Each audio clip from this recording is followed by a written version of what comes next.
MCD कर्मचारियों की salary नहीं मिलने से जुड़ी याचिका पर दिल्ली हाईकोर्ट ने दिल्ली सरकार को कड़ी फटकार लगाई है। हाईकोर्ट ने दिल्ली सरकार से कहा कि आपके पास विज्ञापन पर खर्च करने के लिए पैसा है, लेकिन एमसीडी के गरीब कर्मचारियों को देने के लिए नहीं। हाईकोर्ट ने सख्त लहजे में कहा कि हम सीएजी को भी इस मामले में जांच करने के आदेश दे सकते हैं। साथ ही दिल्ली हाईकोर्ट ने दिल्ली सरकार को निर्देश दिए हैं कि 2 हफ्ते के भीतर वह एमसीडी को फंड मुहैया कराए, जिससे कर्मचारियों की तनख्वाह दी जा सके।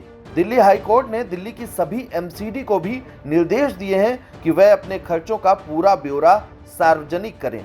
हाईकोर्ट में आज गुरुवार की सुनवाई के दौरान साफ कहा गया कि दिल्ली सरकार से एमसीडी को मिलने वाला पैसा सिर्फ एमसीडी कर्मचारियों और रिटायर्ड कर्मचारियों को पेंशन देने के लिए ही इस्तेमाल किया जाएगा।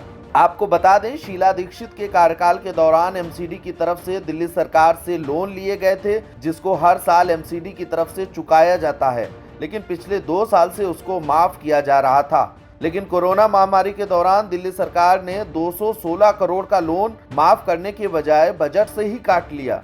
हाईकोर्ट ने आज निर्देश दिया है कि महामारी के दौरान जब सब सरकारें लोन माफ कर रही हैं, तो दिल्ली सरकार ने 216 करोड़ रुपए बजट से आखिर क्यों काटे। कोर्ट ने सरकार को निर्देश दिया है कि इसे फौरन वापस किया जाए। कोर्ट के द्वारा जब ऑर्डर लिखवाया जा रहा था, तब दिल्ली सरकार के वकील ने कहा कि दिल्ली सरकार पर टिप्पणियां न लिखवाई जाएं, लेकिन कोर्ट ने कहा कि अगर ऐसा ही आगे भी चलता रहा तो आम जनता नेताओं का गला तक काट देगी। महामारी में काम करने वाले एमसीडी कर्मचारियों की पिछले कई महीने की तनख्वाह पेंडिंग है। किसी को जुलाई तो किसी को अगस्त के बाद से तनख्वाह नहीं दी गई है। हाईकोर्ट ने इस मामले की सुनवाई अब 17 फरवरी को करने का आदेश दिया है।